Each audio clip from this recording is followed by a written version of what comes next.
from having some talks that we've initiated, there is a concern with the rising costs because there are a real burden on households and businesses. So I think it's going to be a discussion that will probably initiate more wholesale with our members in the next few weeks and months, or in certain weeks, to establish, what solutions they're coming up with to address this if there are concerns raised internally by their employees. Representatives at European Parliament level are meeting today to discuss proposals around mitigating the effect of rising costs on consumers. Clare's MEP, as you know, has called for the introduction of free public transport. Would you support a measure like that if it's aimed at assisting employees with this burden? Of course, and I suppose when we look at the, let's say, rural versus urban areas, there are different realities, Sean. Any discussion around free transport needs to kind of probably recognise that the experience in, for example, Dublin is very different to rural areas like Clare and Shannon. For example, in Dublin, you've got dense, frequent and integrated transport network, and you've got the buses, the Lewises, you've got the commuter rail services, and where a free or heavily subsidised model could be more effective and possibly more widely used. But in rural Ireland, excuse me, in Clare, the situation is very different. Public transport, for example, is less frequent, less direct, and not always a viable option for commuting to work and business, or to work, school, or businesses. So it And wouldn't there's probably be able more to assist reliance. everybody, is the point you're making. Whereas in Dublin it could be very effective, it mightn't be as effective for people who live in rural areas in this county.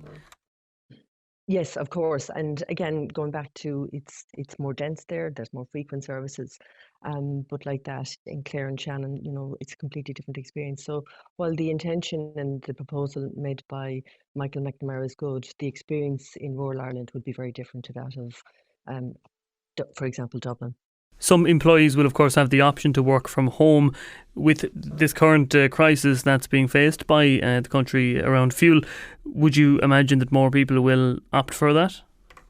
It's an interesting discussion because a lot of companies, since we've come out of the pandemic, have allowed the hybrid working to continue, and I'm very confident and sure that employers will look at maybe adding that additional flexibility given the rising costs. So I'd say it'll be on a case by case basis, Sean.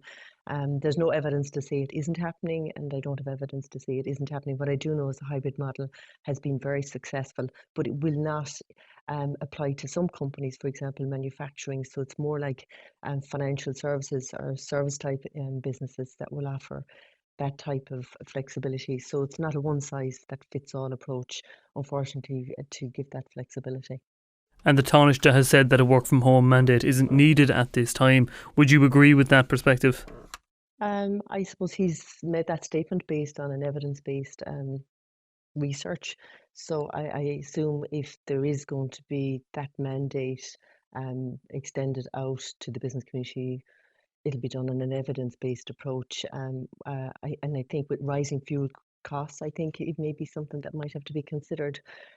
There's no evidence to say that the fuel costs are going to stay as they are today. We're seeing the increasing costs in, for example, some of the garages continuing on an upward trajectory, and that is a concern.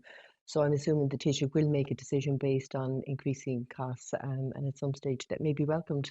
Hopefully not, because we don't want to see the costs increasing any more than they have, because it's putting a lot of pressure on businesses, but also on households.